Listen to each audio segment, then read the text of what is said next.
এই যে আলোচনা শুরু করেছেন প্রধান উপদেষ্টা রাজনৈতিক দলগুলোর সাথে, বিএনপির সাথে, এবং আপনি জানেন সবগুলো দলের সাথে নাম উল্লেখ করারও প্রয়োজন নেই, সব দলের সাথে তিনি কথা বলছেন। এবং কথা বলার পর আমরা যেমনটি প্রধান উপদেষ্টা প্রেস সচিব বলেছেন যে সব দলই প্রধান উপদেষ্টাকে দেখতে চান। এই যে দেখতে চান, এই মেসেজটা পাওয়ার জন্য কি এই বৈঠক, মানে এই বৈঠকের প্রয়োজনীয়তাটা কি, আসলে কেন হলো? আমি একেবারেই অপ্রয়োজনীয় বৈঠক বলে মনে করি। কেন মনে করি?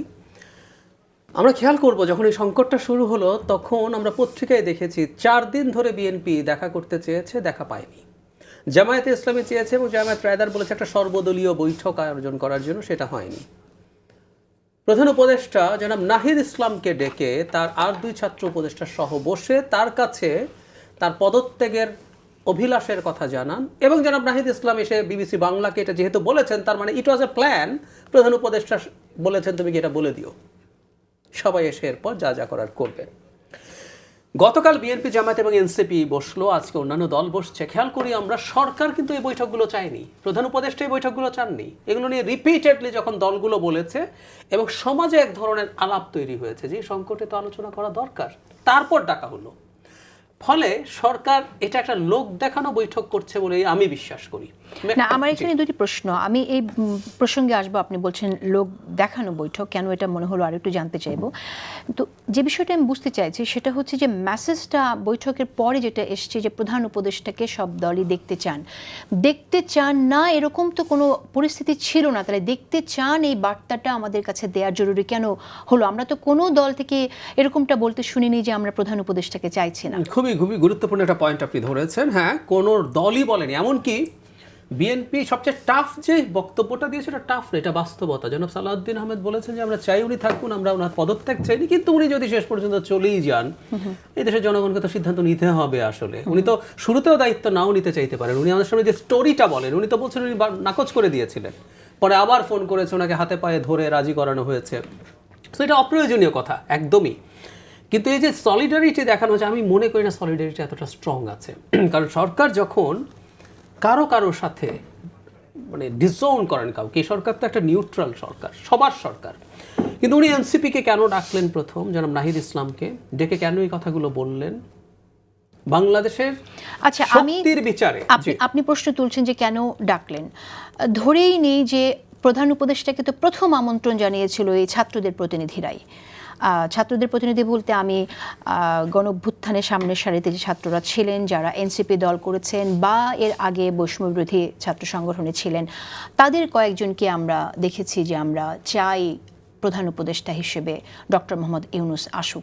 সেই জায়গা থেকে তাদের আমন্ত্রণেই কি তাহলে প্রধান উপদেষ্টা এসছেন এবং সেজন্যই কি তিনি তাদেরকেই প্রথম বলতে চাইছেন? কেন ব্যাপারটা এরকমও তো হতে পারে। ওনার সামনে ছিলেন, সামনে এসে বলেছেন, কিন্তু ডক্টর ইউনূসকে ওই সময় প্রত্যেকটা মানুষ, প্রত্যেকটা গণ অভ্যুত্থানের প্রত্যেকটা শক্তি, বিএনপি, জামায়াত, ছাত্রদের মধ্যে ছাত্রদল, ছাত্র শিবির, প্রত্যেকে তাকে এন্ডোর্স করেছে। কোথাও থেকে কোনো রকম কোনো প্রতিবাদ না, এনকারেজ করা হয়েছে যে না, ওনাকেই হতে হবে।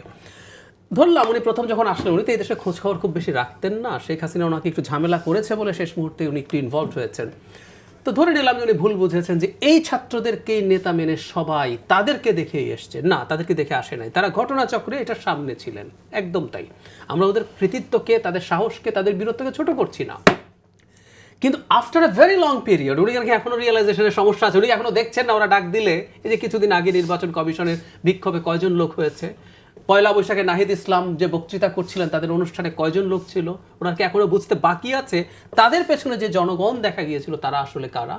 কিন্তু উনি এখনো একই কাজ করছেন। এবং আমি মেলাবো, ব্রিটেনের ফিনান্সিয়াল টাইমসকে একটা ইন্টারভিউতে উনি এমনভাবে কথা বলেছেন ছাত্রদের, তখন দল তৈরি হয়নি, দল তৈরি হওয়া নিয়ে উনি কোনো রাগ ঢাক ছাড়া তাদের প্রতি বায়াস দেখিয়েছেন। আমি একটা কথা বলতে চাই যে প্রধান উপদেষ্টা তাদের শুভকামনা জানাবেন, আপনি শুভকামনা জানান, আমি জানি বিএনপি হাবিব ভাই ওনারাও জানান, আমি নিশ্চিত।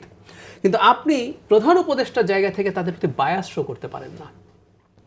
উনি সেটা করেছেন, তাতে আমরা বলতে পারি যে উনি এখনও এটা ওনার দল। আমি এখন রাগ ঢাক ছাড়া এই কথাগুলো, লেটস কল আ স্পেড, উনি এটা ওনার দল, তাই উনি ওনার দলকে ডেকে প্রথমে এটা জানিয়েছেন, পরের দিন আবার ডেকেছেন। অনেক প্রশ্ন আসতে পারে শক্তির বিচারে, গণতন্ত্রের ক্ষেত্রে শক্তি ম্যাটার্স। শক্তির বিচারে এই দলটা কি বিএনপি জামায়াতের সাথে ইনভাইটেশন পাওয়ার কথা? আজকে যেভাবে সবাইকে ডাকা হলো, এক দফা কিন্তু উনি বসেছেন আহ্বায়কের সাথে, তারপরে বাকি সবার সাথে কিন্তু ডাকা যেত যেখানে অনেকগুলো দল আছে। না, আপনি কেন এটা ধরে নিচ্ছেন যে যার সাথে, যে দলের সাথে যত বেশি লোক থাকবে তাকে সেভাবেই গুরুত্ব দিতে তিনি বাধ্য? কারণ আছে, কারণ হলো এই জায়গায় সবার কিন্তু বাকি জিনিসটা কমন। এখানে কি আওয়ামী লীগ আছে, এখানে জাতীয় পার্টি আছে, এখানে 14 দল আছে, তার মানে যত দল আজকেও যারা গেলেন, গণতন্ত্র মঞ্চের দলগুলো, ইসলামী যে দলগুলো গেছেন, প্রত্যেকে এই লড়াইয়ে শেখ হাসিনার বিরুদ্ধে লড়াই করেছেন।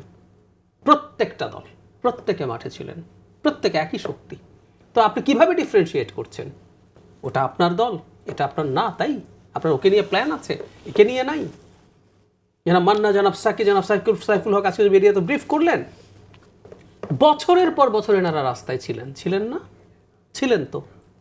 এই খালি এই মুভমেন্টের সময়ের কথা বলছি না, বিএনপি জামাতকে আমরা সরিয়ে রেখে কথা বলছি, যাদেরকে আমরা শক্তির বিচারে, সংখ্যার বিচারে ছোট হিসেবে দেখি।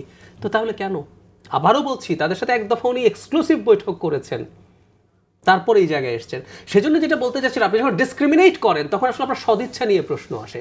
আরেকটা জিনিস যোগ করে রাখতে চাই, সোজাসুজি বলে ফেলা ভালো, 3টা শক্তির ব্যালেন্স যদি নিশ্চিত হয় বাংলাদেশের ভবিষ্যৎ ভালো আছে। সরকার, বিএনপি, একটু অনেকে প্রতিবাদ করবেন সেনাবাহিনী, কারণ সরকার বললে সেনাবাহিনী আসে, কিন্তু এই মুহূর্তে আমাদের সেনাবাহিনীর একটা ভিন্ন ধরনের অবস্থান আছে, আমরা পছন্দ করি বা না করি। এই বিএনপি একটা বড় পাওয়ার, যাকে 4 দিন বলার পরও ডাকা হয় না, ডেকে একটা অপমান করা হয়েছে, সেটা হলো আসিফ মাহমুদ সজীব ভুঁইয়াকে ওই মিটিংয়ে রাখা হয়েছে। রাজনৈতিক দলগুলোর সাথে আগে যেসব বৈঠক হতো সেগুলোতে সাধারণত সিনিয়র বয়স্ক উপদেষ্টারা থাকতেন। আমরা আসিফ নজরুলকে দেখেছি, আদিলুর রহমানকে দেখেছি। আসিফ মাহমুদ সজীব ভুঁইয়া, যার পদত্যাগ বিএনপি খুব সিরিয়াসলি চাইছে, 3 জনের একজন, এবং সম্ভবত বিএনপির সবচেয়ে বড় ক্ষোভের মানুষ হচ্ছে উনি, তাকে না সরাক সরকার, ধরে নিলাম কাগজে কলমে, কিন্তু তাকে ওই মিটিংয়ে রেখে আমি মনে করি এটা বিএনপির প্রতি একটা তাচ্ছিল্য প্রদর্শন করা হয়েছে। তার আগে যে স্টেটমেন্ট সকাল দুপুরের দিকে আমরা পেয়েছি সরকারের দিক থেকে, তাতে সেনাবাহিনী এবং রাজনৈতিক দল সবাইকে যেভাবে টার্গেট করে এক ধরনের হুমকি দেওয়া হয়েছে, সেই প্রেক্ষাপটে আপনি আসলে আলোচনা করে কি অর্জন করবেন? এটা একটা লোক দেখানো কাণ্ড হয়েছে। এটা কি তাচ্ছিল্যই বলবেন নাকি অন্য কোনো মেসেজ আছে এর মধ্যে? কি রকম যে আমি তোমার যা বলছি আমি কেয়ার করি না, আমি তোমার সাথে এখন শক্তি দিয়ে মাথায় নামবো, কারণ স্টেটমেন্টকে যদি আমরা মেলাই, ওনারা নাকি জনগণকে সাথে নিয়ে পরবর্তী সিদ্ধান্ত নেবেন, ওনাদের জনগণ কারা, কি সিদ্ধান্ত নেবেন, সেসব প্রশ্ন তো আসবে।